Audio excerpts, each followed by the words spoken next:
বাংলাদেশ সরকারের প্রশংসা করলেন স্পেসএক্সের ভাইস প্রেসিডেন্ট। সমাবেশ শুরুর আগেই কানায় কানায় পূর্ণ সোহরাওয়ার্দী উদ্যান। ভারতের জন্য নিজেদের আকাশ সীমা ব্যবহারের নিষেধাজ্ঞা আরও বাড়ালো পাকিস্তান। যে যা ইচ্ছা ভাবুক, বেশি কিছু বলবো না, সৃজিতের সঙ্গে কাটানো সেই তরুণীর জবাব।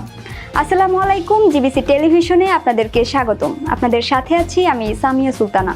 এতক্ষণ শুনছিলেন সংবাদ শিরোনাম, এবারে বিস্তারিত।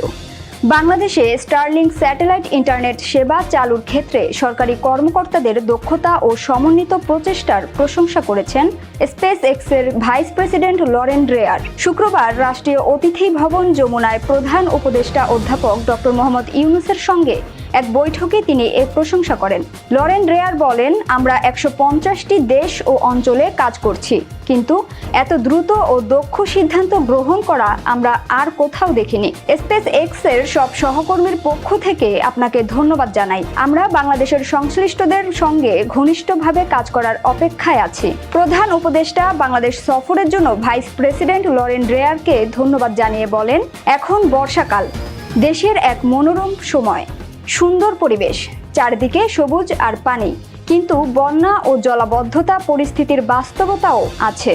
সেজন্য আমাদের ভালো কানেক্টিভিটির স্বার্থে নির্ভরযোগ্য প্রযুক্তির প্রয়োজন। তিনি বলেন, আমাদের পার্বত্য অঞ্চলের দূরবর্তী এলাকাগুলোতে উন্নত কানেক্টিভিটির বিশেষ প্রয়োজন। এসব অঞ্চলে ভালো স্কুল শিক্ষক ও ডাক্তার নেই। আমরা 100টি স্কুলে অনলাইন শিক্ষা চালু করার লক্ষ্যমাত্রা নিয়েছি, যা বিচ্ছিন্ন এলাকার শিক্ষার্থীদের উপকারে আসবে।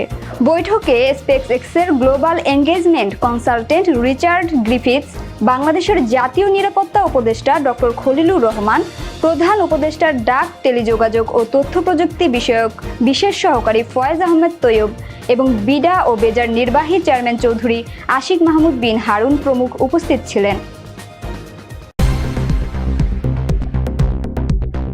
সমাবেশ শুরুর আগেই কানায় কানায় পূর্ণ সোহরাওয়ার্দী উদ্যান। 7 দফা দাবি আদায়ের লক্ষ্যে রাজধানীর ঐতিহাসিক সোহরাওয়ার্দী উদ্যানে জামায়াতের জাতীয় সমাবেশে লাখ লাখ মানুষের ঢল নেমেছে।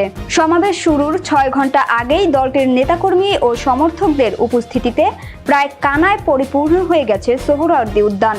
এছাড়া সোহরাওয়ার্দী উদ্যানের বাহিরে হাজার হাজার জামায়াতের নেতাকর্মী অবস্থান করছে।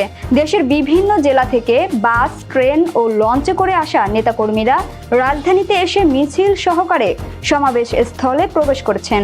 নেতাকর্মীদের অনেকের হাতে তাদের দলীয় প্রতীক দাড়িপাল্লা শোভা পাচ্ছে। দাড়িপাল্লা ও দলীয় মনোগ্রাম সমন্বিত টি-শার্ট, পাঞ্জাবি পরে এসেছে হাজার নেতাকর্মী। শনিবার ফজরের পর থেকে সোহরাওয়ার্দী উদ্যান ঘুরে এ চিত্র দেখা গেছে। এদিকে 7 দফা দাবি আদায়ের লক্ষ্যে রাজধানীর ঐতিহাসিক সোহরাওয়ার্দী উদ্যানে বাংলাদেশ জামায়াতে ইসলামী জাতীয় সমাবেশ সফল করতে দায়িত্ব পালন করছে 20,000-এর মতো স্বেচ্ছাসেবক। ভোর থেকে সমাবেশের আশেপাশে কয়েক কিলোমিটার এলাকা জুড়ে বিভিন্ন স্পটে স্বেচ্ছাসেবকরা দায়িত্ব বুঝে নিয়েছে। 7 দফা দাবি আদায়ের লক্ষ্যে রাজধানীর ঐতিহাসিক সোহরাওয়ার্দী উদ্যানে আজ জাতীয় সমাবেশ করছে বাংলাদেশ জামায়াতে ইসলামী।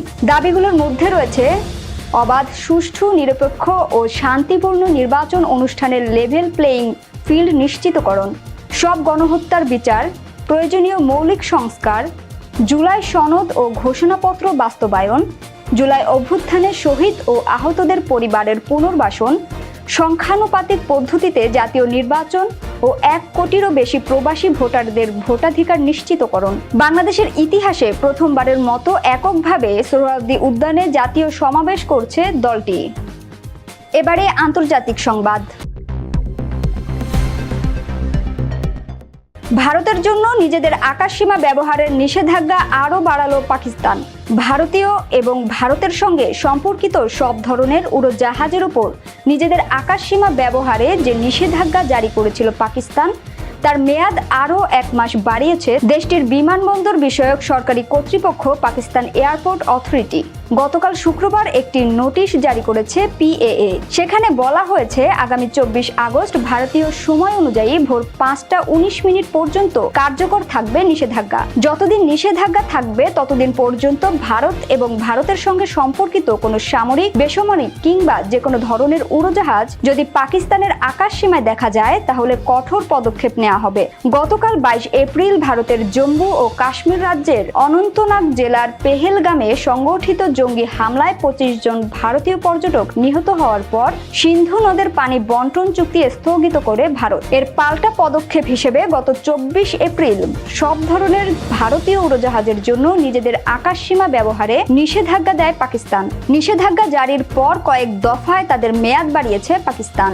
শুক্রবার PAA এর সর্বশেষ নোটিশ জারির আগ পর্যন্ত এই মেয়াদ ছিল 23 জুলাই পর্যন্ত। এদিকে 24 এপ্রিল পাকিস্তান নিষেধাজ্ঞা জারির পর 30 এপ্রিল পাকিস্তান এবং পাকিস্তানের সঙ্গে সংশ্লিষ্ট সব ধরনের উড়োজাহাজের জন্য নিজেদের আকাশসীমা ব্যবহার নিষিদ্ধ ঘোষণা করে ভারতও।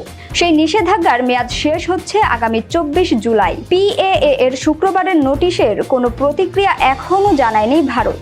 দেশটির বিমানবন্দর কর্তৃপক্ষ নিষেধাজ্ঞার মেয়াদ বৃদ্ধি সংক্রান্ত কোনো নোটিশ এ পর্যন্ত জারি করেনি।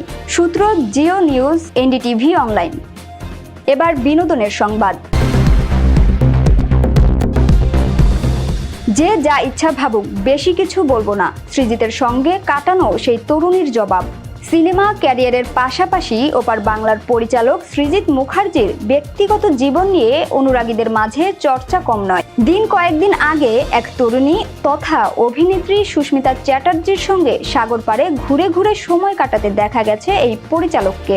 সেই থেকেই সামাজিক মাধ্যমে ওঠে জোর চর্চা, ওঠে তাদের নিয়ে প্রেমের গুঞ্জন। সেদিন শুধু সাগর পাড়ে তারা ঘুরতেই যাননি, সৃজিত নিজের হাতে একটি সেলফিও তুলে নিয়েছিলেন। আর ছবিটি পোস্ট হয় সেই অভিনেত্রীর প্রোফাইল থেকেই। ক্যাপশনে লেখা হয় স্যার চোখের মধ্যে, আর পোস্টটি ভাইরাল হয় নিমিষেই। সঙ্গে সঙ্গে প্রশ্ন ওঠে সৃজিতের সঙ্গে থাকা সেই তরুণী কে। জল্পনা আরও বাড়িয়ে দেয় সুস্মিতার সেই ছবির ক্যাপশনও। সৃজিতকে চোখের মধ্যে এই কথা দিয়ে কি ইঙ্গিত দিয়েছেন সুস্মিতা, তা নিয়ে দুয়ে দুয়ে চার মেলান অনেকে। সেই অভিনেত্রীর দাবি সৃজিতকে তিনি স্যারই সম্বোধন করেন, কিন্তু মাত্র একটি সেলফিতে যে নানা প্রেম জল্পনা সৃষ্টি করলো, এবার তা নিয়েই মুখ খুললেন সুস্মিতা। সম্প্রতি সেই পুরী থেকে ফিরেছেন দুজনেই। এদিন ছিল অনিরুদ্ধ রায়চৌধুরীর ছবি ডিয়ার মার প্রিমিয়ার, সেখানেও হাজির দুজনে। সাংবাদিকদের দল প্রশ্ন ছুড়তেই লাজুক হাসি নায়িকার। বলেন, আমরা খুব ভালো বন্ধু, এর থেকে বেশি কিছু বলতে পারবো না, যে যা ভাবছে ভাবুক। একই প্রশ্ন করা হয় পাশে থাকা সৃজিতকেও। বললেন, একটা সেলফি নিয়ে এত জল্পনা কল্পনা, আমরা তো 2025-এ বাস করছি। Relax guys, relax. সংবাদের শেষ পর্যায়ে শিরোনামগুলো জানিয়ে দিব আরও একবার। বাংলাদেশ সরকারের প্রশংসা করলেন SpaceX এর ভাইস প্রেসিডেন্ট। সমাবেশ শুরুর আগেই কানায় কানায় পূর্ণ সোহরাওয়ার্দী উদ্যান। ভারতের জন্য নিজেদের আকাশসীমা ব্যবহারের নিষেধাজ্ঞা আরও বাড়ালো পাকিস্তান। যে যা ইচ্ছা ভাবুক, বেশি কিছু বলবো না, সৃজিতের সঙ্গে কাটানো সেই তরুণীর জবাব। GBC সংবাদে এই ছিল এখনকার মতো। বিশ্বের যে কোনো প্রান্ত থেকে সর্বশেষ খবর জানতে ভিজিট করুন GBC অফিসিয়াল ইউটিউব চ্যানেল ও ফেসবুক পেজ। এতক্ষণ সঙ্গে থাকার জন্য ধন্যবাদ সবাইকে। পরবর্তী সংবাদ দেখার আমন্ত্রণ রইল।